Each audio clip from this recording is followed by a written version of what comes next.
A decorated female veteran walked into a diner with her K9. A woman in a wheelchair was being publicly humiliated. Every single adult in that room looked away. Every single one. Except her. If that already tells you something, subscribe and stay until the end. The drive took 45 minutes in the dark, and Maya Reed made it without the radio on. That was how she preferred mornings. Now no noise, no voices, just the headlights cutting through the Montana black and Rangers breathing from the back seat. Slow. And even the way it always was when he was deciding whether the world required his attention. It did not yet. So, he slept. Maya kept her eyes on the road and did not think about the invoices on her desk or the equipment lease that was bleeding her dry, or the conversation she'd had with her accountant 3 days ago that had ended with a number she still hadn't told anyone out loud. She thought about her father instead. She thought about Daniel too sometimes on these drives, less than she used to, which she had been told was healthy and which she still was not sure she believed. Daniel Reyes had been her husband for 14 months before a roadside device outside Kandahar had made Casey an orphan of one parent and Maya a widow at 28. Casey had his eyes. He had never once asked why his father wasn't there. And Maya had always suspected it was because he had looked at her face and understood, with the particular intelligence of a child who has grown up around grief, that the answer was one she was still learning to carry. She did that sometimes on the drive, let herself have 5 minutes of her father before the day started. Robert Reed had built Reed & Co. Auto on Sutter Road, with 2 employees, 1 functioning hydraulic lift, and the kind of stubbornness that Montana winters either killed or made permanent. He had been the permanent kind. Maya was still deciding what kind she was. She pulled into the lot at Ironside Diner at 6:03 in the morning, and sat in the truck for a moment with the engine off. Outside, Harlow, Montana was cold and grey, and exactly as unimpressed with itself as it always was. She liked that about it. No performance, just weather and people trying to get through it. She unclipped Ranger's harness from the seat anchor, and he was already standing, before she opened the door, his blue service vest, crisp against his dark coat, ears up nose, reading the air with the quiet authority of an animal that had learned in very serious places to take nothing for granted. She'd gotten him certified as a PTSD service dog 18 months after they both came home. The VA therapist had suggested it. Maya had resisted for 4 months and then stopped resisting because Ranger had already been doing the job without the paperwork. Inside the diner, the warmth hit her like a small mercy. She unzipped her army jacket and draped it over the back of the booth, and the cold air found her arms. She was wearing her white sports bra and camo pants and tactical boots, because that was what she wore. She had stopped explaining it. Ranger settled under the table without being told, his chin on her foot, and she wrapped both hands around the coffee mug. Jenny sat down without asking and stared at nothing in particular. The diner was half empty, a trucker at the counter, an older couple by the window, Jenny refilling napkin holders behind the bar, with the focused efficiency of someone who had learned to stay busy to stay sane. Maya understood that instinct completely. She was on her 2nd cup and thinking about Earl Briggs, who had worked at the shop since before she was born, and deserved better than what she was currently able to give him, when the door opened and the bell above it rang, and Ranger lifted his head.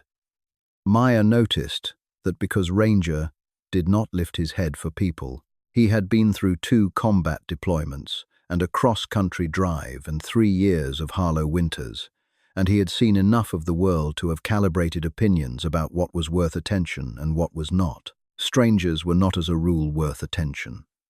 So when his ears came forward and his dark eyes tracked toward the door with something that was not alarm but was not indifference either, Maya looked up. The woman who came in was perhaps 35, 36, with blonde hair that curled at the ends like it had given up on being straight somewhere over the Rockies. She was wearing a red dress with thin straps, visible beneath a grey blazer. She was already shrugging off one shoulder, and she moved through the door in a motorized wheelchair that was unlike any Maya had seen, low and precise, more like a piece of engineering than a medical device. She did not look around the room, the way people looked around rooms when they wanted to be noticed or when they were uncertain. She looked around it the way Maya looked around, rooms quickly and completely cataloguing exits and variables and threats before her expression settled back into something smooth and unreadable. She took a booth at the back. She set a laptop bag on the seat beside her. She ordered black coffee and a plain bagel without looking at the menu, and then she opened her laptop and began reading something with the concentrated stillness of a person who had learned to build walls out of work. Ranger watched her for another 3 seconds and then put his chin back on Maya's foot, but he did not close his eyes. Maya noticed that too. She went back to her coffee. She told herself it meant nothing. Outside, the Montana sky was beginning to go from black to the particular grey-purple that came before dawn, and somewhere across town the shop was cold and dark and full of problems she did not yet know how to solve. She had 4 months, maybe less. She had not said that out loud to anyone. Not Frank, not Earl, not Casey. She had especially not said it to Casey, who was 9 years old and had his father's eyes, and had never once in his life made her feel like she was failing, which somehow made the failing feel worse. 4 months. She wrapped her hands tighter around the mug. Ranger's breathing stayed slow, and even beneath the table. The woman in the red dress turned a page on her screen and did not look up. And Maya Reed sat in the warmth of Ironside Diner and let herself have 1 more minute before the day started. Just 1. Then the door opened again, and 2 boys walked in, and the minute was over. They were 18, maybe the kind of 18 that had not yet learned the difference between confidence and noise. Tyler came in first, tall and loose-limbed, with the grin of someone who had spent his whole life finding an audience for it. Brett was shorter and followed a half-step behind, which meant he was the kind of person who needed to see how a room responded before he committed to anything. They came through the door loud, too loud for 6 in the morning, and Maya clocked them the way. She clocked everything automatically and without ceremony, the way 26 months in places where the wrong read cost you everything had permanently rewired her to paras. Work. She noted the trajectory of their attention as they scanned the diner. She noted the moment it landed on the woman in the red dress. She noted the shift in Tyler's posture, the way Brett's mouth curved, the low exchange between them that was not words so much as permission. Under the table, Ranger's breathing did not change, but he was watching. Maya set down her mug. She told herself it was not her business. She had a policy about that, a hard-won therapist, approved intentionally constructed policy about not inserting herself into situations that did not require her, and that her presence might escalate rather than resolve. She had learned it the way she learned most things, expensively and too late, and with someone else paying part of the cost. So she watched, and she waited, and she told herself that Tyler was just walking toward the woman's booth because there was an empty seat nearby, and he needed somewhere to be. She stopped telling herself that when he leaned both hands on the edge of the woman's table and said loud enough to carry, "Hey, what happened to your legs?" The woman did not look up from her laptop. The diner went the particular kind of quiet that was not silence but was close to it, the kind where everyone could hear everything and was pretending very hard not to. The trucker at the counter looked at his coffee. The older couple by the window found something important to say to each other at low volume. Jenny stopped moving behind the bar. "I'm talking to you," Tyler said, and there was something in his tone that Maya recognized with the cold precision of long experience, the sound of someone testing a boundary to see how far it would give. The woman still did not look up. "I heard you," she said. Her voice was flat and clean and completely deliberately empty. "I'm choosing not to respond." Brett laughed behind his hand. Tyler straightened, slightly recalibrated, decided the audience response meant he should continue. "We're just curious," he said. "How does that thing work? Is it like expensive? What happened to the real ones?" Maya's hands went flat on the table. The woman still did not look up. "Please leave me alone," she said. Still that flat voice. Still that iron control. Maya was already half out of her seat. She stopped. She sat back down. She ran the calculation she always ran, the one about escalation and good intentions and the difference between helping and making yourself the story. She watched Tyler reach out with 2 fingers and tap the joystick on the woman's wheelchair. A small, deliberate, grinning gesture, and the chair moved 2 inches, and the woman's coffee tipped and dark liquid spread across the table, and the laptop bag, and the woman grabbed the edge of the blind table with both hands, and for the first time looked up, and what was in her face was not fear. It was the particular fury of a person who has spent years converting rage into composure and has just been pushed 1 precise inch past the limit of that conversion. "Give that back," she said, and her voice had changed, and Maya was already standing when Ranger stood up beside her. He did not bark. He did not growl. He simply stepped out from under the table and walked across the diner with the unhurried, absolute certainty of an animal that had been trained in very serious places for very serious purposes. And he stopped between Tyler and the woman and sat down and looked at Tyler with dark, calm, completely unambiguous eyes. The whole diner stopped breathing. Tyler stopped breathing. Ranger did not move, did not blink, just looked. And something in Tyler's body went from performing to very still. Maya crossed the distance in 4 steps. She put her hand on Ranger's back. The signal they'd worked out over 2 deployments and 3 years of hard mornings. The one that meant, "I have this, I'm here, stand down if I say so." Ranger's muscles stayed ready, but he did not move. Maya looked at Tyler, and her voice, when she used it, was the voice she had used exactly twice in combat and never raised. "That dog has been trained to tell the difference between a real threat and someone who's performing for an audience," she said. "He's already made up his mind. I haven't, so I'm going to give you 1 opportunity to make a better decision than the one you're currently making." The silence in the diner was total. Brett had taken 2 steps back without appearing to notice he'd done it. Tyler looked at Maya's face, and then at Ranger, and then back at Maya's face, and the calculation behind his eyes was visible and brief and resolved in the only direction it could resolve. He left. Brett followed without being told. The door swung shut behind them, and the diner held its breath for 1 more second. And then Jenny, 19 years old and white-faced behind the counter, walked to the woman's booth and said in a small voice, "I'm so sorry. I wanted to say something. I was scared." The woman in the red dress looked at her for a moment. The fury was still there, controlled again, now packed back into its container, with the practiced efficiency of long habit. "I know," she said quietly. "Next time say something anyway." Jenny nodded and went back behind the counter, and Maya Reed stood in the middle of Ironside Diner with her hand still on Ranger's back, and felt the specific weight of a room full of people who had just watched themselves be exactly who they did not want to be. She understood the feeling. She had felt it herself 20 minutes ago, when she had almost stayed in her seat. Maya did not ask if she could sit down. She pulled out the chair across from the woman, looked at her once and said, "I'm going to sit here for a minute, if that's all right." The woman looked back at her with eyes that were green and very direct and said, "That depends on whether you're going to tell me I'm brave." Maya almost said something else entirely. Instead, she said no.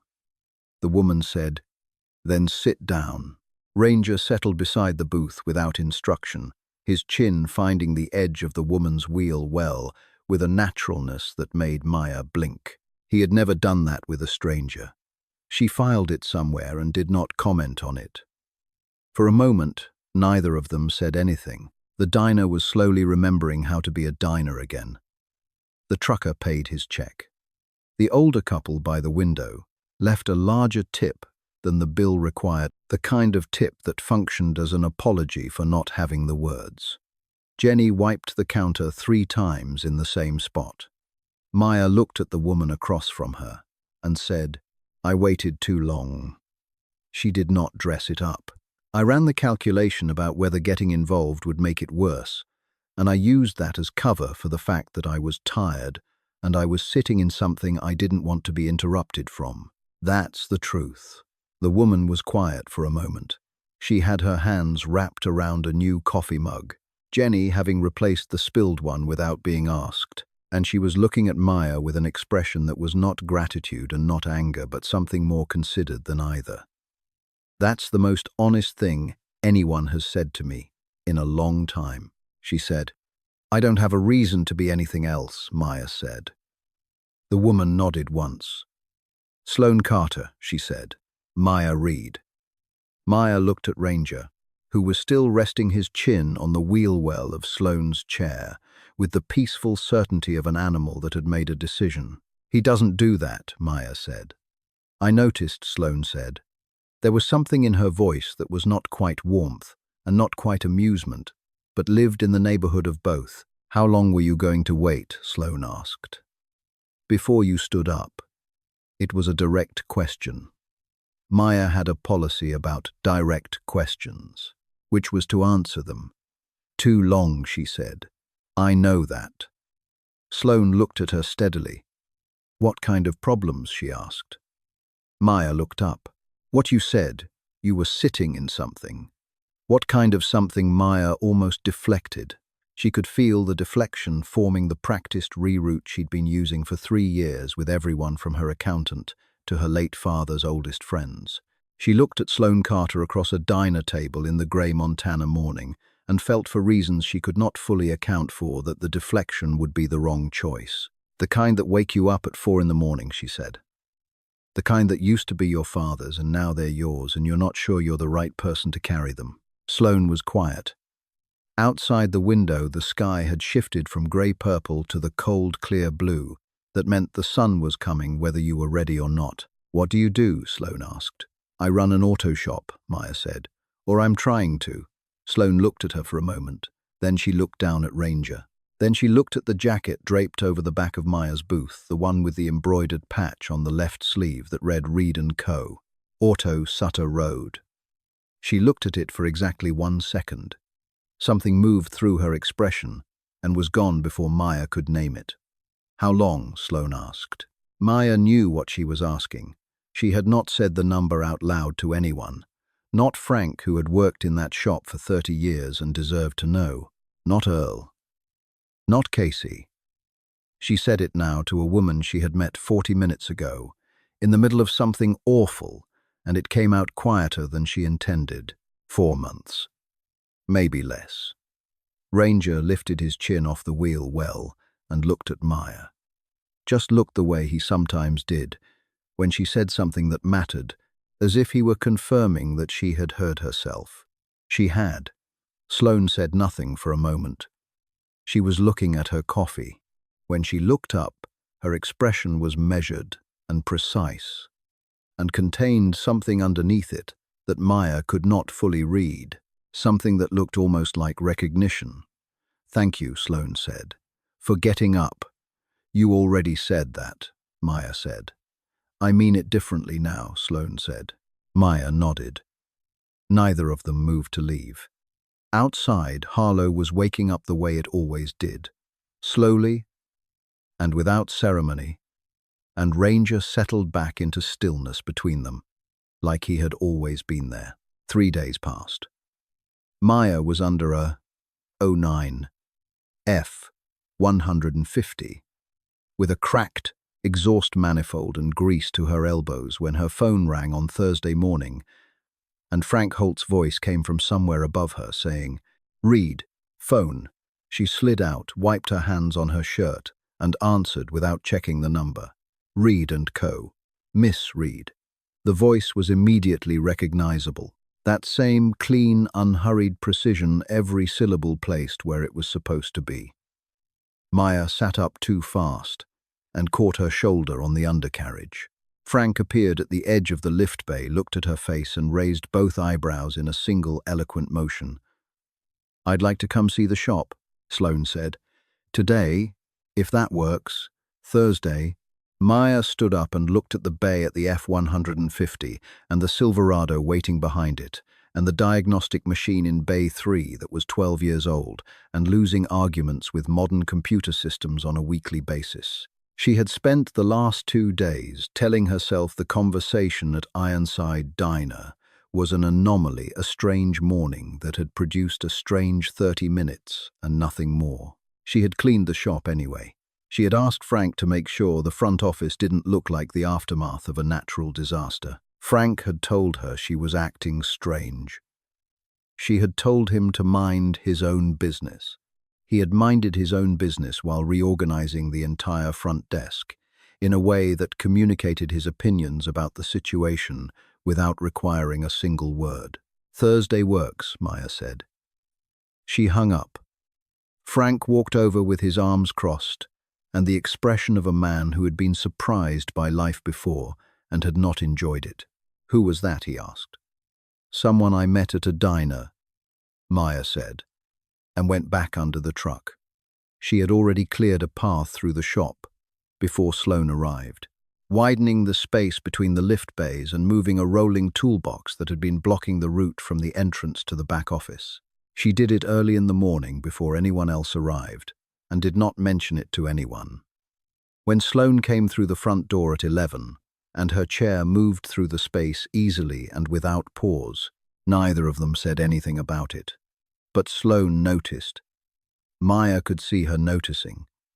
Sloane had removed the grey blazer and folded it over her laptop bag, and the red dress caught the shop light, in a way that was briefly incongruous against the metal and grease and concrete of the bays, and then stopped being incongruous because Sloane Carter had the specific quality of a person who made the room they were in adjust to them rather than the other way around. Maya introduced her to Frank Holt, who shook her hand and looked at her with the measured, undeceivable assessment of a man who had spent 40 years reading people over a workbench. She introduced her to Earl Briggs, 54, who had been working for Maya's father since before Maya was born, and had never once in that time been late, not for a shift, and not for a promise.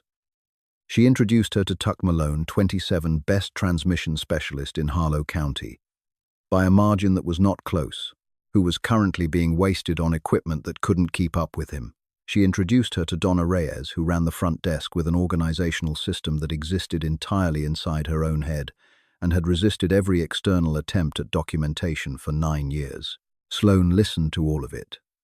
She asked specific questions, not the soft, polite questions of someone performing interest, but the kind with numbers and timeframes and follow-ups. What was the average monthly overhead? What percentage of contracts were recurring? What would it cost to modernize the diagnostic equipment in Bay 3?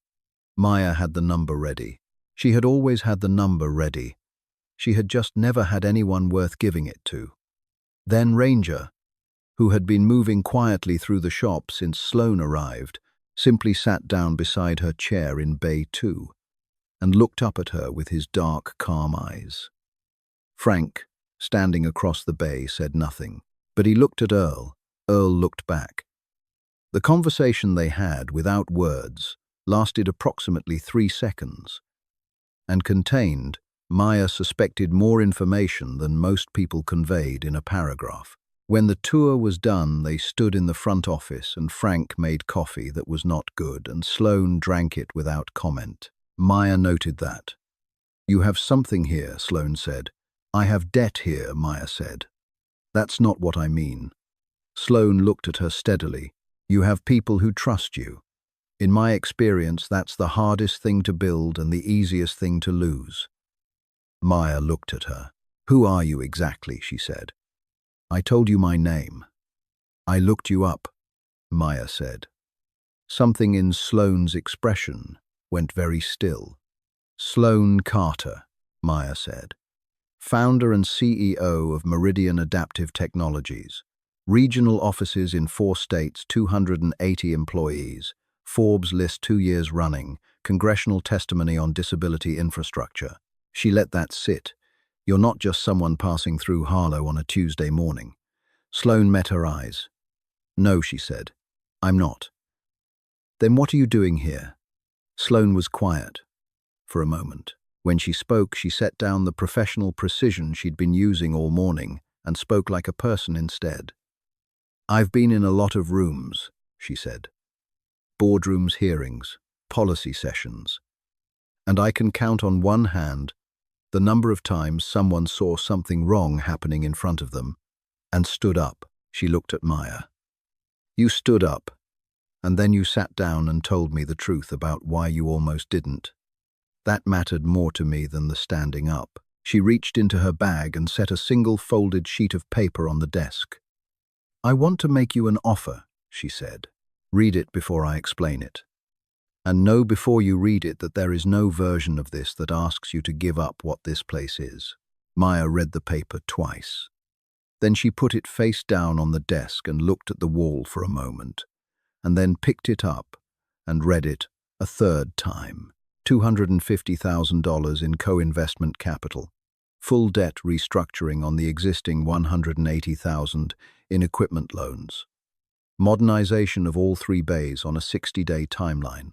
Maya retained full operational authority with majority decision-making power on all day-to-day matters. Strategic decisions above a defined threshold required mutual consent. The name, Reed & Co. Auto stayed on everything. She put the paper down. No, she said. Sloane did not blink. Tell me why. Because I don't know you, Maya said. And because deals like this don't come from nowhere. And because in my experience, when something looks like a solution, there's always a cost buried in it somewhere that you don't find until it's too late to walk away. That's fair, Sloane said. What specifically concerns you? Maya walked her through it. The threshold language in paragraph 3, the mutual consent clause, the question of who defines strategic decisions and how. Sloane answered every question with the same clean, unhurried precision she applied to everything. No defensiveness, no softening, just the facts laid out where they could be examined. Then Maya called Frank in from the bay. He appeared within 4 seconds, which meant he had been standing close enough to hear and had made no effort to pretend otherwise. What do you think? Maya asked him. Frank looked at the paper. He looked at Sloane. He looked at the paper again with the expression of a man who had been offered things before and had learned to read the fine print in people's faces rather than documents. I think, he said slowly, this is the kind of offer you read 3 times and sleep on for a week before you say yes or no. He glanced at Maya. We've been sleeping on the debt for 1.5 years. He walked back out. That night, Maya made dinner for Casey and helped him with a geography worksheet he had been avoiding for 4 days and sat on the edge of his bed after lights out the way she had done since he was 3. Casey was quiet for a moment in the dark. Then he said, Mom, you have that face. What face? The one where you're thinking about something that's not going anywhere. She looked at her son, 9 years old, with Daniel's eyes and her father's stubbornness and a directness that bypassed social convention entirely. Ranger was lying across the foot of the bed, with his head on Casey's ankles, eyes half open monitoring. There's a woman, Maya said. She wants to help the shop. Casey was quiet. What kind of help? Money and resources. And she knows how to fix the kind of problems I haven't been able to fix alone. Casey looked at Ranger. Ranger looked back at Casey with the profound, settled patience of an animal that had already decided. Ranger sat with her today, Casey said. It was not a question. Yeah, Maya said. He doesn't sit with people. No, Maya said. Casey pulled his blanket up and looked at the ceiling. Then what's the problem? Maya sat with that. The problem was not the offer. The problem was what accepting it meant, that the version of herself who was going to fix this alone, who was going to honor her father's memory and Daniel's sacrifice by refusing to bend that version, was already finished. Had been finished for a while, she just had not been willing to say it. I don't want to lose what this place is, she said. Casey looked at her with the clear, direct eyes of a child who had grown up in honest rooms. Mom, he said, if it closes, you lose it anyway. She turned off the lamp. She called Sloane the next morning with a list of conditions. Frank stays as shop foreman with full authority over the floor. No one overrides him on mechanical decisions. Earl, Tuck and Donna, their positions are protected for the first 2 years. The name stays on everything. Agreed, Sloane said to all of it, quickly and without negotiation. You're agreeing very fast, Maya said. Because these are reasonable conditions, Sloane said. And because I told you this wasn't about buying what you have, Maya paused. What does Meridian actually get out of this? Not what the agreement says, what you actually get. There was a pause on Sloane's end, a real one. I get to build something I've been thinking about for 4 years, she said. A model for accessible community repair operations. Real jobs with real training for people the industry overlooks.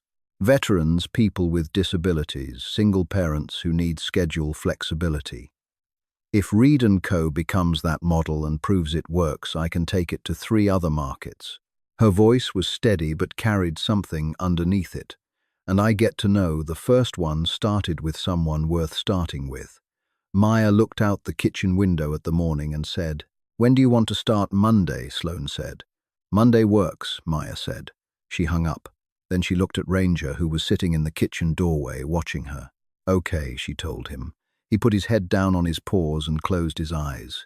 Diana Park arrived Monday morning in a car that was too clean for Sutter Road and speaking in complete, structured paragraphs with the focused efficiency of someone who had learned early that precision was a form of respect. Hank Buford arrived behind her in a truck, wearing a hard hat to a business meeting out of what appeared to be a matter of deeply held personal principle. Frank Holt took one look at Hank and decided, with the immediate and unfounded certainty that characterized all of his best judgments, that they were going to get along. The first hour was productive. The second hour was harder. Diana walked Maya through the debt restructuring in detail. The numbers that Maya had been managing in her head for 18 months, softening at the edges, rounding in directions that made them easier to carry. Those numbers were now on a laptop screen, in a clean conference room font, with nowhere to hide. The equipment lease alone, Diana said it calmly, was costing Reed & Co. $4,500 a month. The market rate for equivalent equipment was $3,000. Someone had sold Maya's father a contract with a rate lock that had never been renegotiated and contained on page 11 of the original agreement, a clause that allowed for renegotiation upon transfer of ownership. Maya's inheritance of the property after her father's death qualified. They could break it. Diana had known this since the previous Wednesday. Maya looked at Sloane. "You knew this before you made the offer." "Yes," Sloane said. "Why didn't you lead with it?" "Because if I had," Sloane said, "you would have fixed the lease and felt like you'd solved something and stayed exactly where you were. The lease is one problem. You have 7. I needed you to want to address all 7, not just the one that felt manageable." The room was very still. Frank had stopped pretending to look at his clipboard. Donna was very quiet in the corner. Maya felt something sharp and cold move through her chest, not quite anger, something closer to the feeling of being outmaneuvered by someone smarter and knowing it. "That was calculated," she said. "Yes," Sloane said. "I don't like it," Maya said. "I know," Sloane said. "But it was also right. And I think you know that too." Maya did. That was the part that made it worse. She turned back to Diana. "Show me page 11. That afternoon, while Diana and Hank were in the front office with Donna going through the billing system, Sloane found Maya in Bay 2 doing what she always did when she needed to think, working with her hands on something that had nothing to do with what her mind was actually processing. Ranger was lying in the corner of the bay, watching both of them with his chin on his paws, and his eyes moving between them, the way they moved between anything he was monitoring. "You're angry," Sloane said. "I was," Maya said, not stopping what she was doing. "I'm working through it." "That's fair." A pause. "Is that how you operate in business? You find the leverage first and decide when to use it?" "Yes," Sloane said. "Is that a problem?" "It's an adjustment," Maya said. She set down what she was holding and looked at Sloane directly. "I need you to tell me things that affect this shop and the people in it, even if you think I'm not ready to hear them. That's the deal. The whole deal, not the paper." Sloane looked at her for a moment with those steady green eyes. "That's the deal," she said. Something loosened in the space between them. Not fully, but enough. And then, because Ranger had apparently been monitoring the tension in the room with his usual professional thoroughness and had reached some internal threshold of tolerance, he stood up, walked to the exact center of the bay floor, and lay down between them with his chin on his paws, and looked up at both of them with an expression of profound, patient expectation. From the front office came the sound of Donna, laughing at something, the first real laugh Maya had heard from her in weeks. Frank walked through the bay with coffee in hand and looked at Ranger, lying between them, and looked at Maya, and looked at Sloane and said nothing at all, which communicated everything. Maya went back to work. Sloane stayed another hour. The silence between them had changed into something that was not comfortable exactly, but was honest. And honest was what Maya had learned to build with. The call came on a Friday at 4:15 in the afternoon, which Maya recognized later as deliberate, late enough that there was no time to solve anything before the weekend, early enough that it could not be called after-hours rudeness. Roy Stafford had been supplying Reed & Co. with parts for 11 years, first under her father and then under Maya, and he opened the conversation with the words, "I have to be honest with you," which in Maya's experience were words that never preceded anything good. "Then be honest," she said. He was getting pressure, Roy said. From a customer he couldn't afford to lose. If he kept supplying Reed & Co., that customer was pulling his account. All 7 locations. Maya was quiet for 2 seconds. "Cole," she said. Roy didn't confirm it, didn't deny it either. He said he was sorry. He said her father was a good man. He said it wasn't personal. Maya told him. It felt pretty personal, and he said he knew it did, and he sounded genuinely miserable, which was somehow worse than if he had sounded indifferent, because it meant he wasn't a villain. He was just a man who had run a calculation and chosen the answer that cost him less. 30 days' notice, Roy said, more than the contract required. Maya hung up. She walked to Bay 3 where Frank was finishing a brake job and told him what had happened. Frank wiped his hands on a rag. He looked at the floor. Then, he said Cole, the way people said the names of things they had been expecting and dreading in equal measure. "That's my Reed," Maya said. "He moved fast. He knew we were vulnerable," Frank said. "That's what men like him do. They don't come at you when you're strong. They wait." Maya called Sloane from the parking lot at 4:40. Sloane picked up on the second ring and listened to all of it without interrupting. The kind of listening that meant she was thinking, and not the kind that meant she was waiting for a turn to speak. "Okay," she said when Maya finished. Maya waited. "That's your response." "I've had 3 supplier contracts pulled in the last 6 years, Sloane said with a patience that was not condescending but was clearly well practiced. "I've had a landlord triple a lease rate overnight. I've had a bank call a loan 60 days early on a technicality. Warren Cole is not the first person who has ever tried to pressure me." A pause. "He's not even close." Donna came into Maya's office Monday morning and closed the door behind her, which she had never done in 9 years. She sat down with her hands flat on her knees, which was what she did when she was nervous and trying not to show it.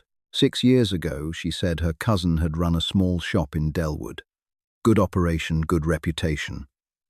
Cole had approached him about a buyout. Her cousin said no. 6 months later, his 2 main suppliers dropped him. His insurance rate doubled for reasons nobody could explain. and the county inspector started showing up every 3 weeks looking for violations. He closed inside a year. Cole bought the building at foreclosure value. Donna looked at Maya steadily. "I can name 2 other shops in this county where the same thing happened," she said. "One owner saw it coming and sold before the worst of it hit. The other one didn't see it coming and lost everything." She paused. "I've worked here 9 years and I never said anything. Mr. Reed, your father.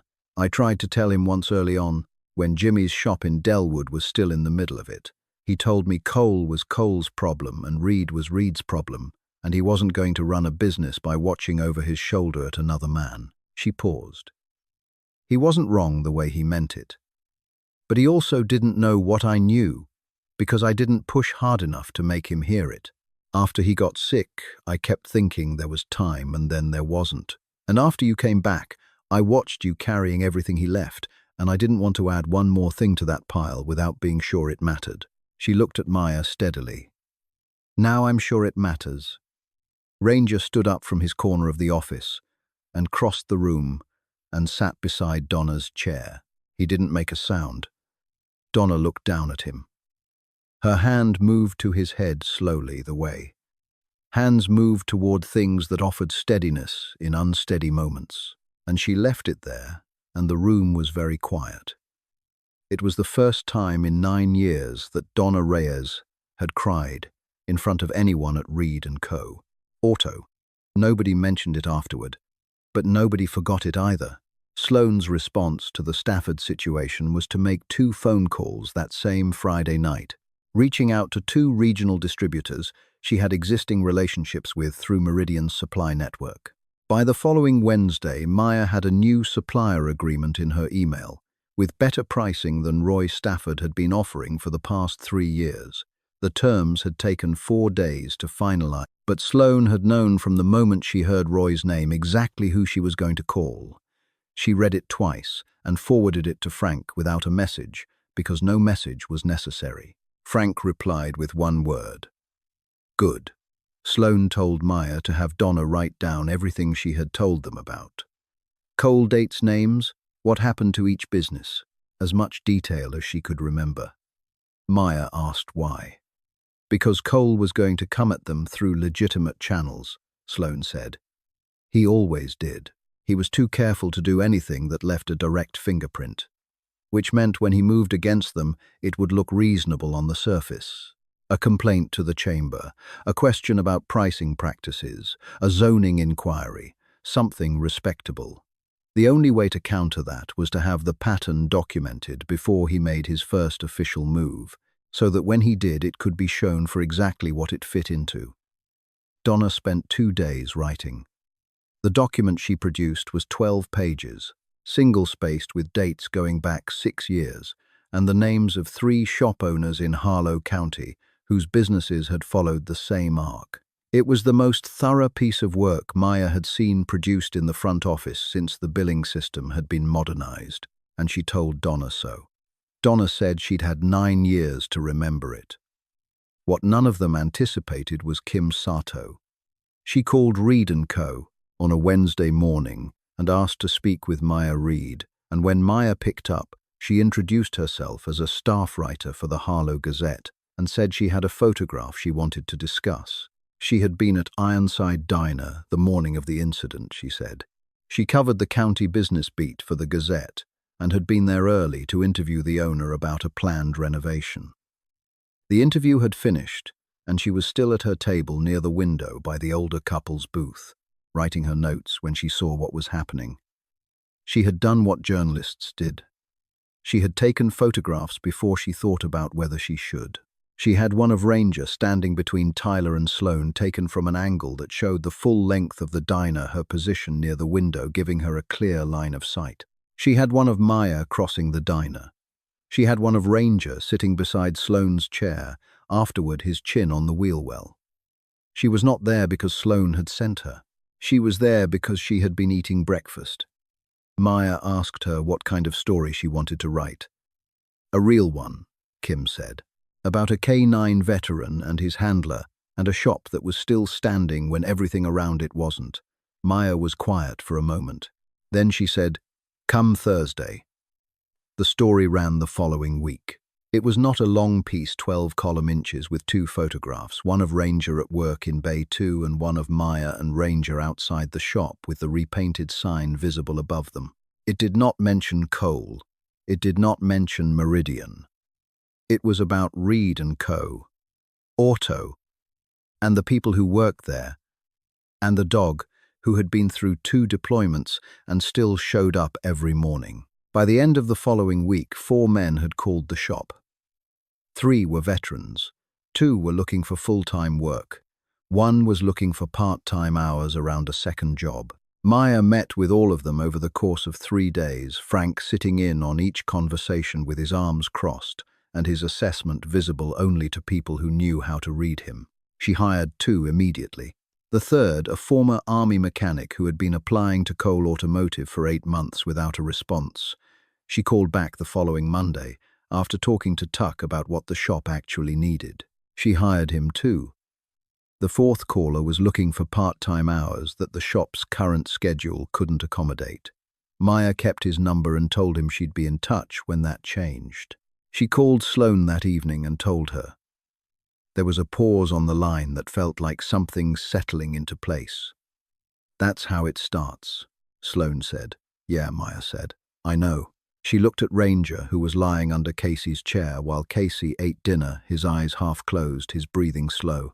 "He knows too," she said. Sloane was quiet for a moment. "3 cities," she said. "What, I've been looking at 3 other cities for this model," Sloane said. "I wasn't going to tell you yet, but you should know."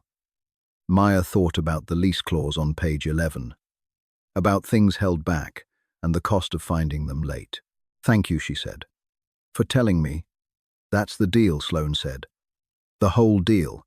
The Harlow County Commerce Hall smelled like pine wood and old paper, and the particular staleness of a room that was used for important things and cleaned afterward, but never quite aired out. The chairs were metal and cold, and the county map on the wall was dated 1987 and had not been updated because nobody had gotten around to it, or because nobody thought it mattered, or both. Warren Cole was already at the front of the room when Maya and Sloane came in, speaking quietly with one of the panel members with the ease of a man in his natural habitat. He was wearing a jacket that cost more than most of the cars currently in Maya's shop, and he had arrived in a truck that was the newest model on the market, which in Harlow County was not ostentation but status signaling of the most locally fluent kind. He glanced at Maya when she entered. He smiled. It was a good smile. Maya had known men who smiled like that in places where smiling like that was the most dangerous thing in the room. She nodded once and found her seat. Frank was in the 3rd row with Earl beside him, and Tuck on the other side, and Donna at the end with her hands folded in her lap, and her chin up, and something moved through Maya's chest when she saw them that she did not have a name for and did not need one. Ranger sat beside Frank, leash in Frank's hand, and he was watching Maya the way he always watched her in rooms he did not fully trust. Cole spoke for 12 minutes, and he was very good. He used words like community standards and market integrity and level playing field with the fluency of a man who had been deploying those phrases for decades. And he said them with such apparent conviction that several people in the room were nodding before they had thought about whether they agreed. Sloane spoke for 8 minutes and presented documentation with the clean, precise efficiency that Maya had come to recognize as her natural register in professional settings: facts matched to claims, data matched to accusations, nothing wasted. Then the panel chair asked if anyone else wished to address the panel. Maya stood up. She had not told Sloane she was going to do this. She saw Sloane look at her from the corner of her eye. Not alarmed, just watching. She walked to the front of the room and stood at the podium and looked at the panel and then looked at the room and did not look at her hands because she did not have notes. In the 3rd row, Ranger stood up. Frank held the leash. Ranger did not pull. He simply stood straight and still, his dark eyes on Maya, watching. My name is Maya Reed, she said. I served 26 months in Afghanistan as a US Army Military Police K-9 handler. I came home with a dog and a shop that was dying, and a son who had never met his father. She paused. 8 months ago, I was sitting in a diner, and a woman was being harassed publicly in a room full of adults who did not move. I almost didn't move either. The room was very still. What stopped me from staying in my seat was not heroism, she said. It was the specific, uncomfortable knowledge that if I didn't get up, I was going to have to live with that. And I have enough things I have to live with already. She looked at Cole for exactly 1 second. Then she looked back at the room. I have 11 employees. Earl Briggs has worked in that shop since before I was born.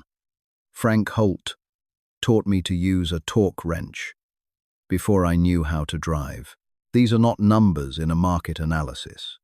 These are people who showed up every single day through the debt and the broken equipment and the collapsed contracts because they believed in something. She stopped. Sloane Carter came into our shop and offered us a real chance. Not charity, not a buyout. A chance to keep doing what we were doing, only better. And what we have been doing is serving this community honestly for 30 years, at fair prices with skilled labor. She looked at Cole one more time and held it. If that is a threat to fair competition, she said, then I would respectfully suggest that what is actually being threatened is something a lot less noble than competition. She stepped back. The room did not applaud. It did something quieter and more significant. It shifted. The way a room shifts when enough people in it have the same thought at the same time, and none of them can pretend they didn't. And Ranger, who had been watching Maya from the moment she stepped to the podium, with the focused attention he reserved for moments when she needed him, stood and pressed his shoulder against Frank's leg, once the signal they had worked out over years without ever naming it. And Frank, who had known Maya Reed since she was learning to use a torque wrench and who understood what the dog was asking, unclipped the leash and let him go. Ranger walked to the front of the room and sat down beside her. Maya looked down at the dog who had been through 2 deployments and a cross-country drive and 3 years of Harlow winters, and who had, at every moment that mattered, simply been there. She put her hand on his head. The panel chair announced that the board would take the matter under advisement and issue a written decision within 10 business days, which was standard procedure. The written decision arrived on a Thursday morning 2 weeks later. Maya read it at her desk with Frank standing in the doorway. She read it twice to make sure she had understood it correctly. The request for an operational review was denied. The formal complaint regarding pricing practices was referred for standard documentation review, which Sloane's attorney had confirmed was a procedural formality with no enforcement capacity. Then she looked up at Frank and said, "It's done." Frank nodded once. He did not say anything. He walked back to the bay. She could hear him telling Earl, and she heard Earl make a sound. That was not quite a word. And then there was the particular quality of silence that exists in a room where people are trying not to show how relieved they are. She called Sloane. Sloane picked up on the first ring. "I know," Sloane said. "My attorney just called." A pause on the line that felt like something settling into place. "Cole received the decision this morning," Sloane said. "His attorney says he respects the process." "I'm sure he does," Maya said. Neither of them said anything for a moment. Then Sloane said, "That speech." "It wasn't a speech," Maya said. "No," Sloane said. "That's why it worked. I didn't know I was going to stand up," Maya said. "I know," Sloane said. "I was watching." Maya thought about Casey in the dark, saying if it closes, you lose it anyway. She thought about Frank in the 3rd row. She thought about Ranger walking to the front of that room. "I stopped trying to find the right words," she said, and just said the true ones. Sloane was quiet for a moment. Then she said, I've been in a lot of hearings. I know, Maya said. That was the best thing I've ever heard in one. Sloane said. Reed and Co-Auto reopened on a Tuesday morning in March, without ceremony, without a ribbon, without anything that would have embarrassed Maya or made Frank roll his eyes. Just a morning when all three bays were full and the new diagnostic equipment in Bay 3 was running clean, and the sign above the door had been repainted over the weekend by Earl, who had shown up Saturday with paint and a ladder, and no explanation. Earl arrived an hour early on the first morning. Maya found him standing in the middle of Bay, one looking at the ceiling with his hands in his pockets, and an expression on his face that was very still and very full. Earl, she said.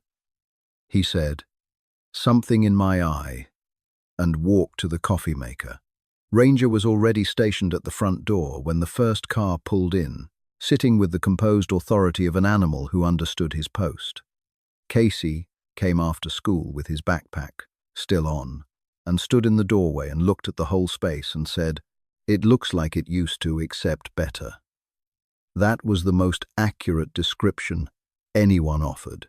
In the weeks that followed, the three veterans Maya had hired settled into the shop with the particular efficiency of people who had spent years in environments that required them to learn fast and perform under pressure. One of them, a former army mechanic named Davis, had skills in diesel systems that Tuck had never seen outside a specialized facility. Frank, who trusted no one on mechanical matters until they had proven themselves 3 times over, told Maya at the end of Davis's second week that he was keeping him. Maya said she knew.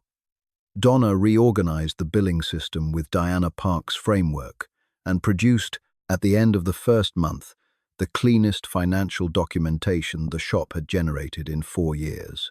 She presented it to Maya with the expression of a person who had been waiting a long time to show what they were capable of and was very calm about it. 6 weeks after the reopening, Phil Garrett found Maya in the parking lot after a county chamber meeting. He was one of the 2 shop owners who had signed Cole's letter of support at the hearing, and he looked like a man who had been carrying something he didn't know how to set down. He didn't apologize. He just said, "I've got a nephew. Just got out of the army. He's looking for work." Maya looked at him for a moment. "Tell him to come Monday," she said. He nodded and walked to his truck, and Maya watched him go and thought about the distance between the choices people made and the people they were trying to be, and how those 2 things were sometimes very far apart, and sometimes, given enough time, not as far as they seemed. Sloane flew in 6 weeks after the reopening for a meeting she described as routine, and which turned out not to be. She sat across from Maya in the front office and put a document on the desk and pushed it across without preamble. Maya read it. It was a program framework, the Harlow Standard, a formal initiative built around the Reed & Co. model designed for transitioning struggling small-town shops into accessible, community-centered operations, specifically hiring veterans, people with disabilities, and single parents.